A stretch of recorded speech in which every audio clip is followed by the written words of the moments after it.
우리 주변을 보면 삶의 형편과 상황들이 많이 어둡고 정말 힘든 그런 모습들이 많이 있습니다. 나라적으로도 그렇고 우리 한국도 그렇고 이 땅도 그렇고 우리의 삶도 그렇습니다.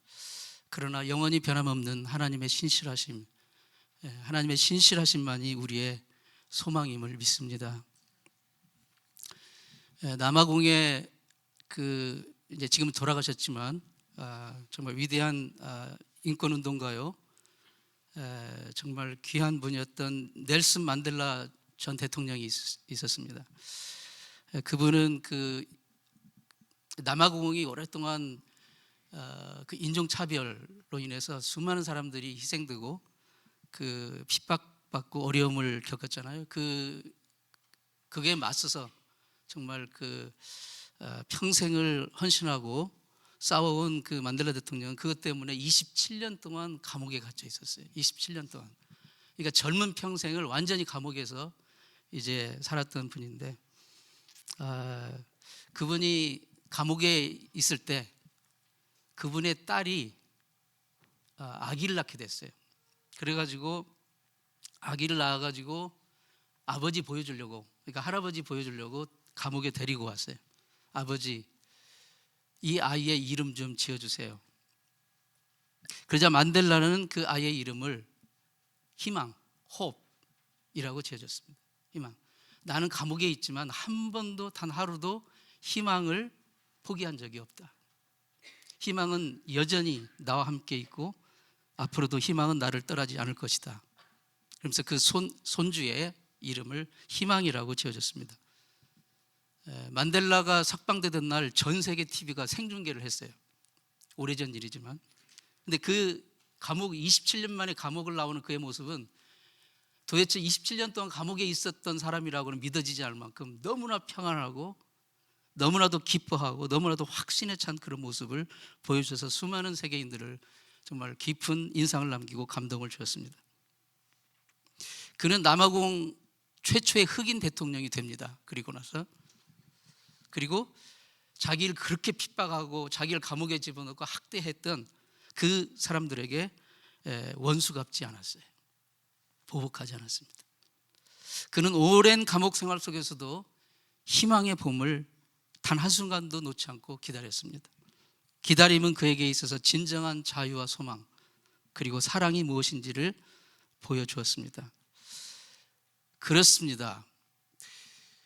만델라가 세상의 일을 하는 데 있어서도 희망을 품고 희망을 포기하지 않고 기다렸더니 마침내 그날이 왔지만 우리가 예수 그리스도 안에서 갖게 되는 희망, 예수 그리스도 안에 갖게 되는 소망, 이것은 결코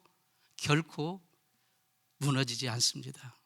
그 소망을 가지고 기다리는 그 기다림은 절망을 뚫고 정말 새로운 세상으로 나아갈 수 있게 해주신 것을 믿습니다.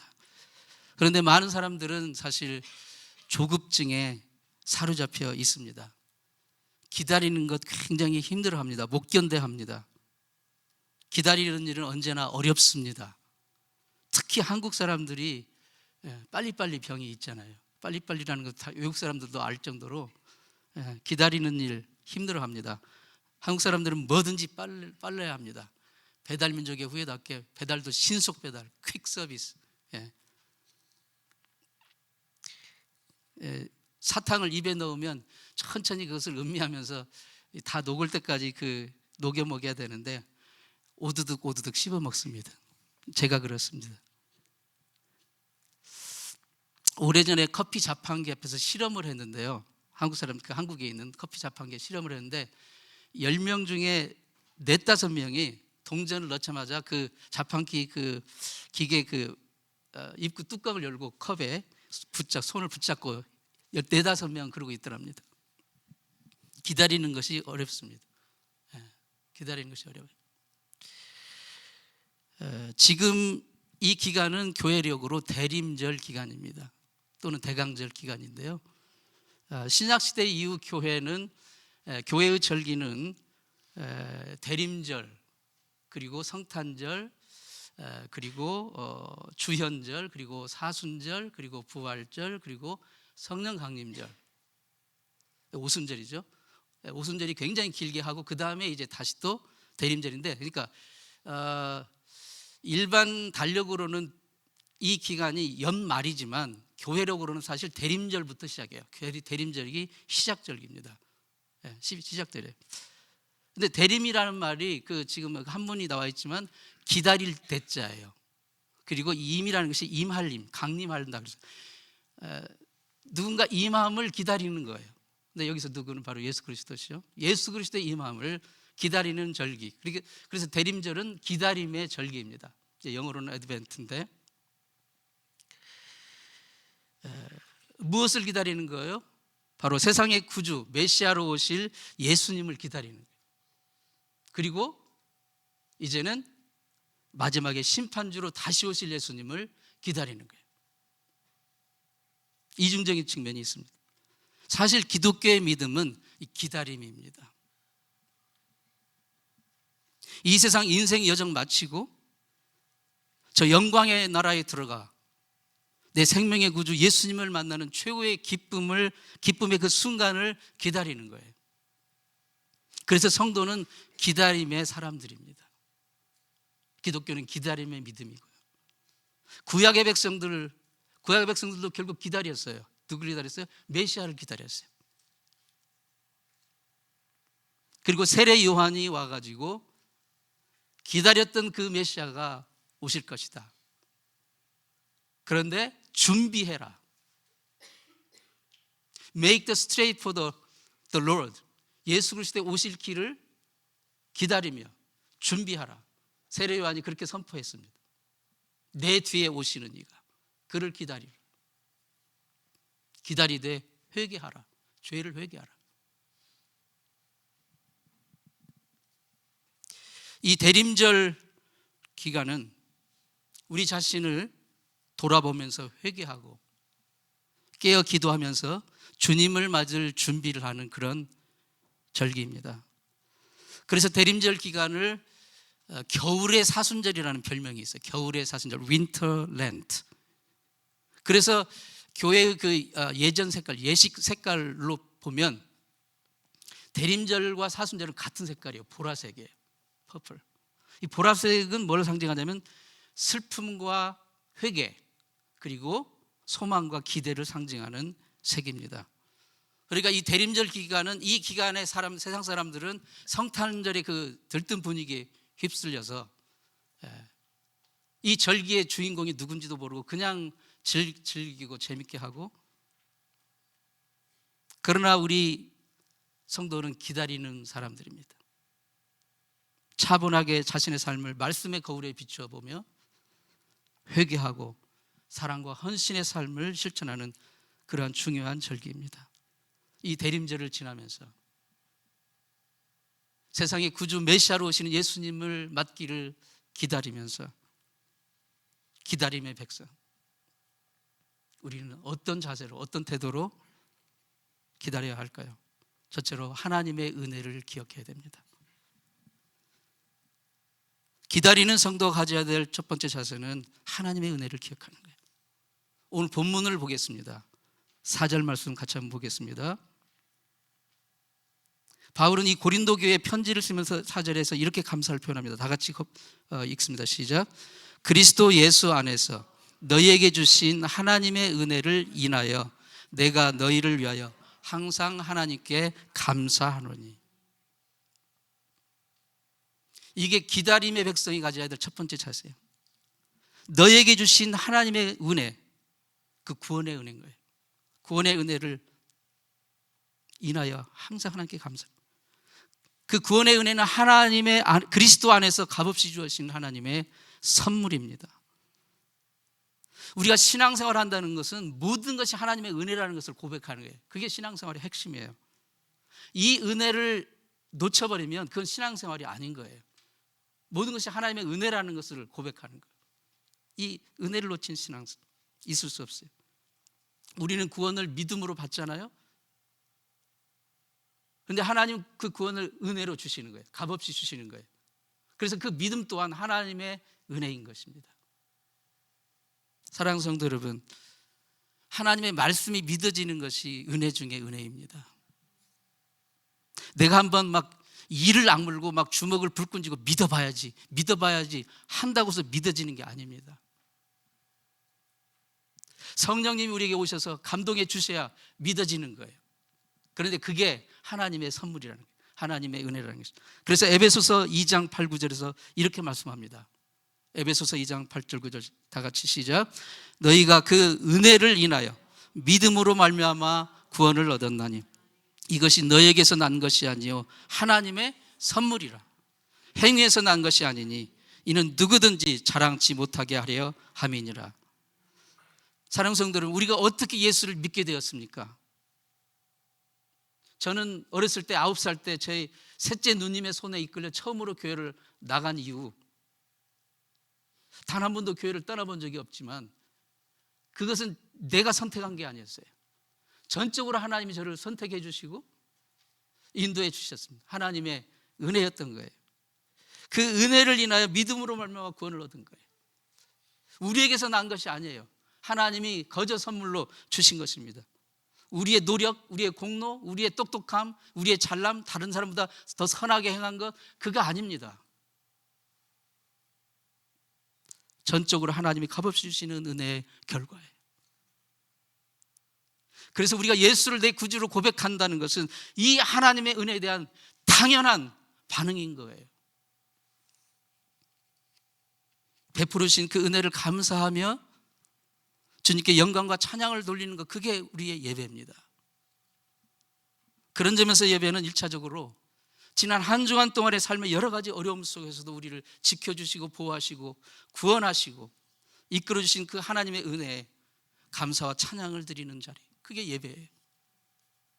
우리의 마음과 성품과 뜻과 힘을 다하여 감사함으로 예배를 드리면 주님은 영광 받으십니다. 주님은 기뻐하셔요. 그리고 또다시 한량없이 풍성한 은혜의 복을 내려주시는 것입니다.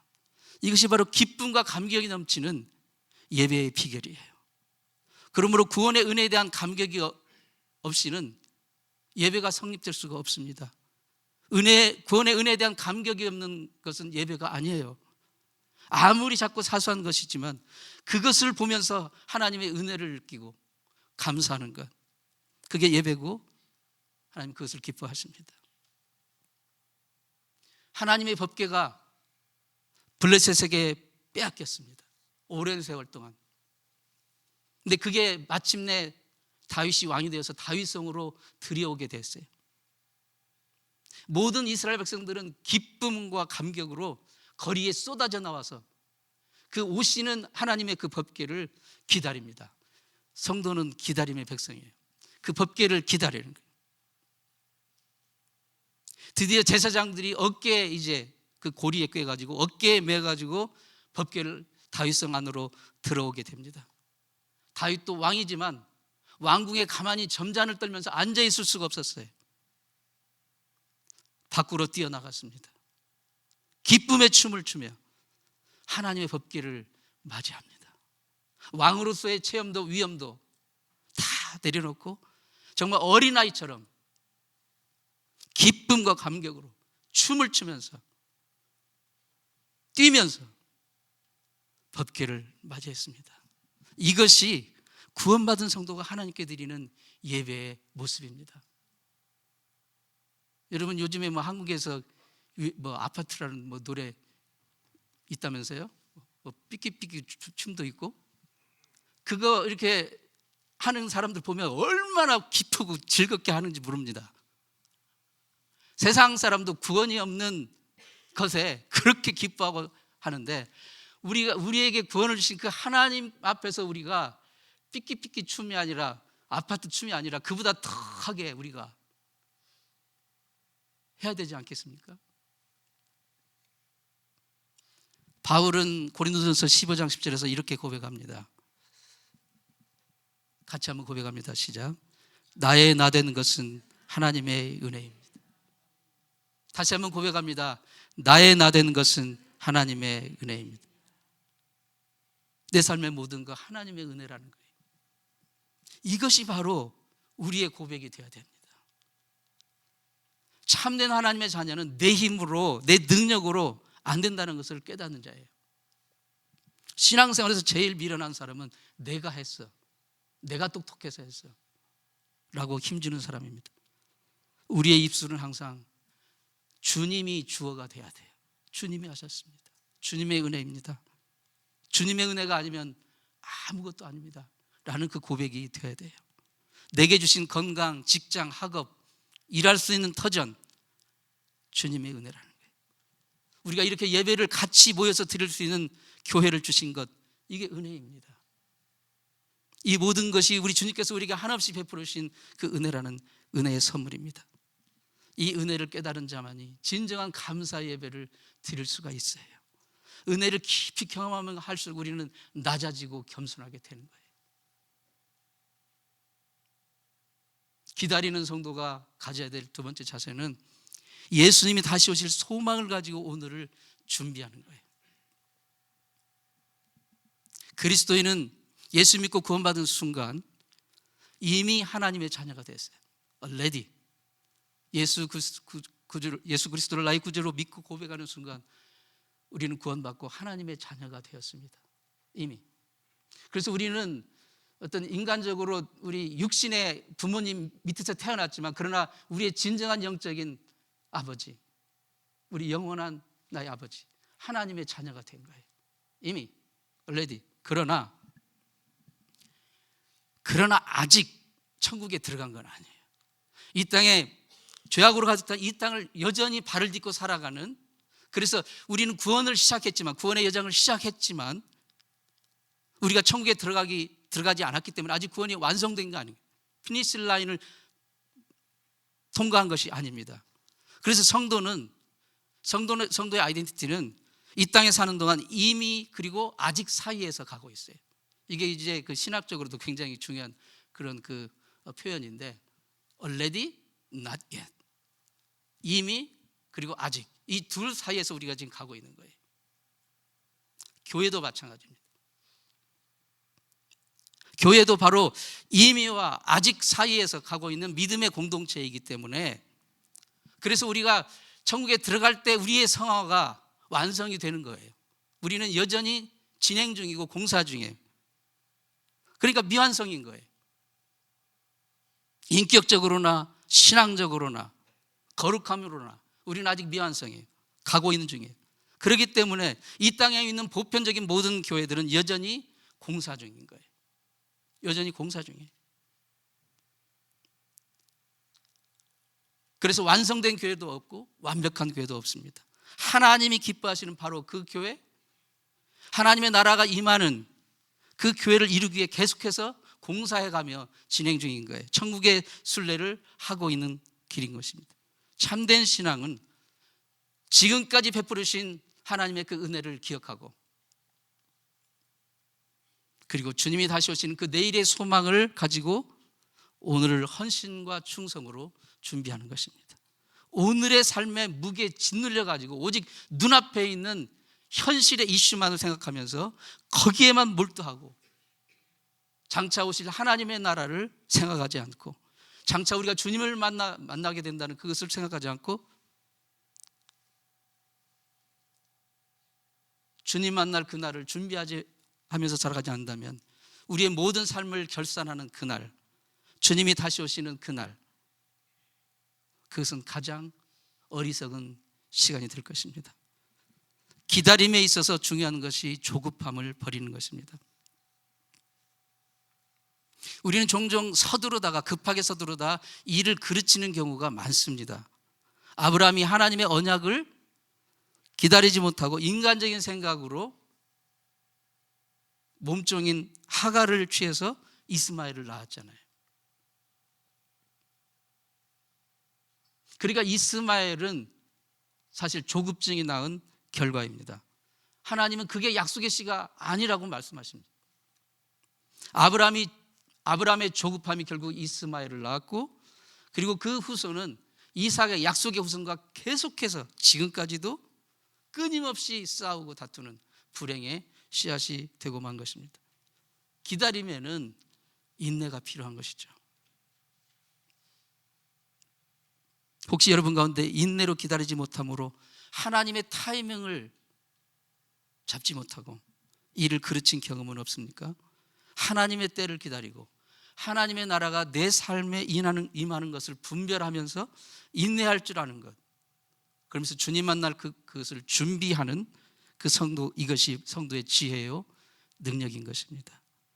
성도의 기다림에 있어서 열처녀의 비유는 아주 우리에게 중요한 인사이트, 지혜를 줍니다. 신부와 이제 신랑이 결혼을 하는 날이 되었어요. 신부의 친구인 10명의 처녀들이, 그러니까 들러리였던 것 같아요. 처녀들이 혼인잔치 날 이제 신랑을 기다립니다. 성도는 기다리는 사람이라고 그랬죠. 근데 이제 이게 유대인의 그 혼인 풍습은 이렇게 오후 저녁으로 이렇게 이어지는 것 같아요. 등불을 들고 이제 신랑을 마중나러 나갑니다. 그런데 그 10명 중에 5명의 그 처녀들은 등불도 들고 그리고 엑스트라 기름을 별도의 그릇에 담아가지고 갔다고 성경에 나오고 있어요. 이 그림에 그렇게 표현이 되고 있는지는 모르겠지만, 그러니까 등불도 들고 엑스트라 그릇에 엑스트라 기름을 담아가지고 나갔어요. 근데 나머지 5명의 처녀들은 그냥 등불만 딸랑 들고 갔어요. 등불만. 신랑이 도착하는 시간이 뭐 지금처럼 정해진 게 아니기 때문에 계속 지체가 되는 거예요. 늦어집니다. 시간이 계속 흐르고 밤이 막 깊어지고, 그리고 이 처녀들이 심지어 졸며 자게 됐어요. 꾸벅꾸벅. 그러다 갑자기 어느 경점에 신랑이 온다 라는 소리에 화들짝 놀라서 깨어나가지고 이제 등불을 이제 준비해가지고 나가려고 해서 채비를 했습니다. 그런데 그 시간이 많이 지났기 때문에 어느덧 그 시간에 이르러 등불의 그 기름이 거의 다 소진되었습니다. 기름을 미리 엑스트라 기름을 준비했던 5 처녀는 다시 준비해온 기름을 부숴서 계속해서 등불을 밝힐 수 있었고, 그래서 곧장 신랑을 맞으러 나갈 수 있었고, 기름이 다 떨어진 5 처녀들은 기름이 없으니까 부랴부랴 다른 곳으로 가서 기름을 뭐 사든지 찾으러 떠났습니다.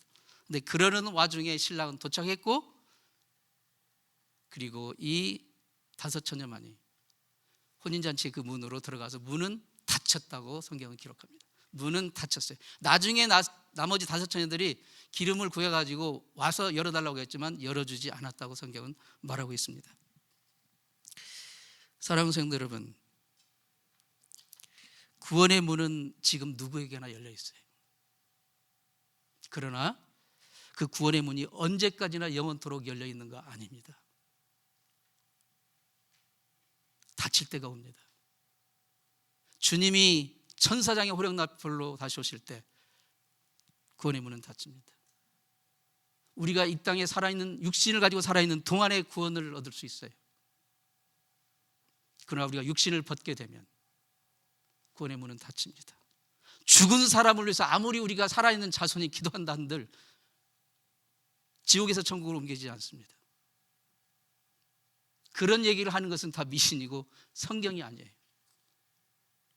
반드시 구원은 모든 사람에게 문 열려 있지만 구원의 문은 영원토록 열려 있는 게 아닙니다. 성도는 다시 오실 주님을 기대하며 기다리는 사람이에요.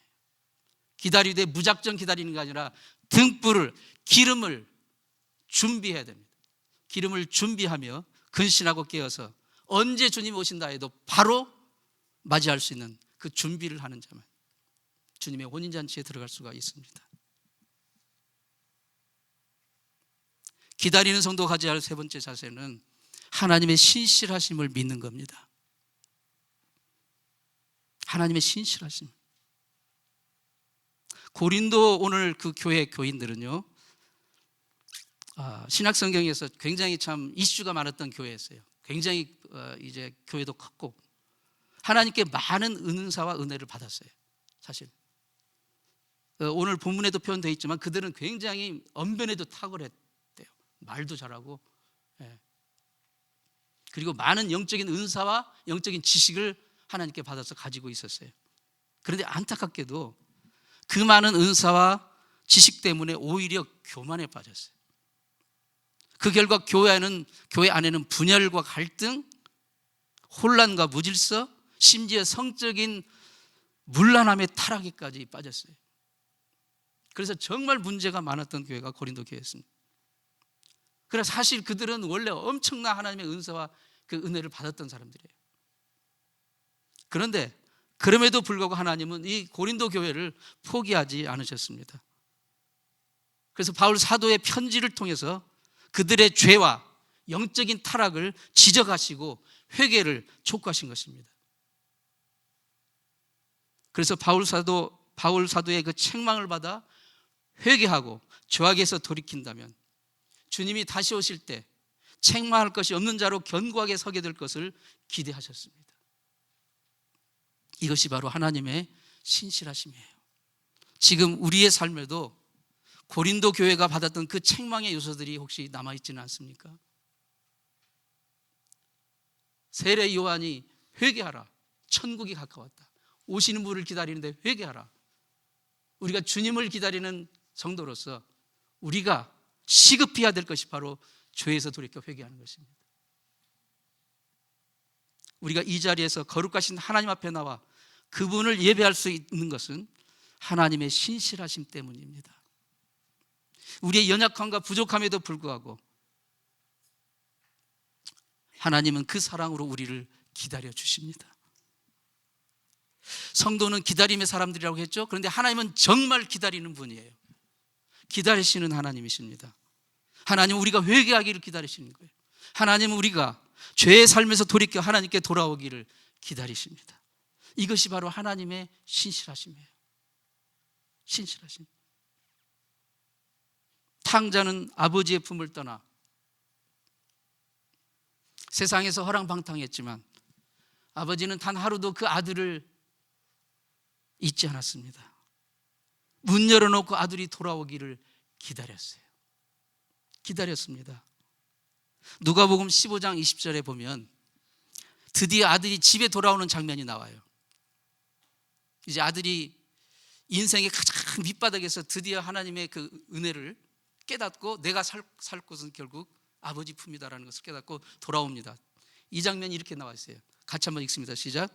이에 일어나서 아버지께로 돌아가니라. 아직도 거리가 먼데 아버지가 그를 보고 측은히 여겨 달려가 목을 안고 입을 맞추니 그랬습니다. 아직도 거리가 먼데 그랬어요. 아직도 거리가 먼데 아버지가 그를 봤다고 그랬어요. 거리가 먼데 아버지는 아들을 알아봅니다. 아버지는 봅니다. 이게 뭐예요? 아버지는 아들을 기다리고 있었다는 거예요. 기다리고 있었다는 것입니다.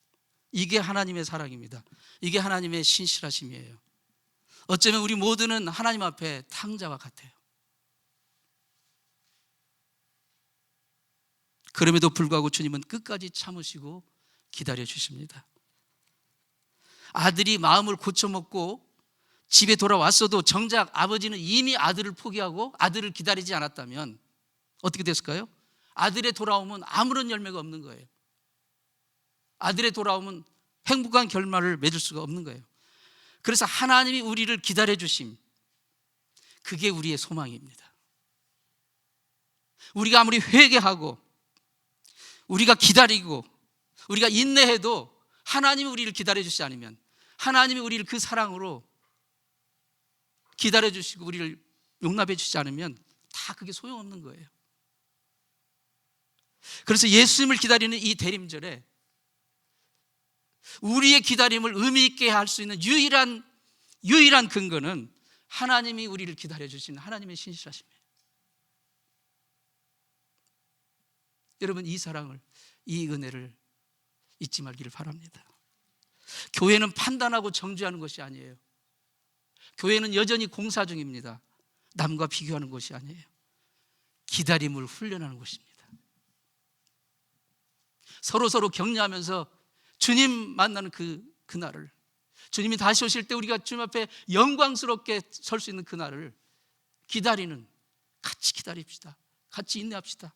라고 이것을 기다림을 훈련하는 것이에요. 하나님의 신실하심을 믿고 하나님의 약속을 굳게 믿고 저 천국에 들어갈 때까지 순례자의 여정을 가면서 주님 만날 그날을 기다리는 것을 훈련하는 것, 그게 바로 교회입니다. 탕자를 기다리시는 아버지, 그게 바로 신실하신 우리 하나님이십니다. 우리를 십자가의 은혜로 초청하시는 예수 그리스도이십니다. 주님께서 우리를 끝까지 기다리고 계신다면 우리도 기다릴 줄 알아야 돼요. 오늘 우리의 삶 속에 기다림의 영성이 필요합니다. 꼭 대림절 이어서가 아니라 우리는 항상 이 기다림의 영성을 가져야 돼요. 복음의 능력은 바로 하나님의 약속을 믿고 기다리는 그 기다림 속에 있습니다. 가정에서도 부모가 자녀를 이 주님의 사랑으로 하나님의 약속을 가지고 기다릴 줄 알아야 돼요. 교회 안에서도 서로의 부족하고 연약함을 보고 지적하고 비난하기에 앞서서 사랑으로 기다려야 합니다. 사랑은 기다림입니다. 우리는 영원한 하나님의 나라를 바라보면서 한 걸음 한 걸음 주님 앞으로 나가는 순례의 여정 속에 있습니다. 우리는 관광객이 아니라 순례자입니다. 이미 그리고 아직 이 사이에서 우리는 하나님의 약속을 믿고 계속해서 인내하며 기다리며 나아가는 자입니다. 때로는 어려운 가시밭길을 걸어갈 수도 있을 것입니다. 감당하기 힘든 아픔과 서러움, 고통의 시간도 있을 것입니다. 그러나 예수 안에서 하나님의 약속을 믿고 희망을 품고 기다리십시오. 우리의 가장 작은 신음소리에서도 응답하시고 들어주시는 그 신실하신 주님을 기대하며 기다리십시오. 주님이 바로 우리 곁에서 우리의 연약한 손 붙잡아 주시고 위로해 주시고 일으켜 주십니다. 기다림의 순례자로 희망을 하나님 우리에게 주신 그 희망을 가슴에 품고 정말 진정한 희망을 노래하는 은총의 계절 대림절이 되시기를 주님의 이름으로 축원합니다.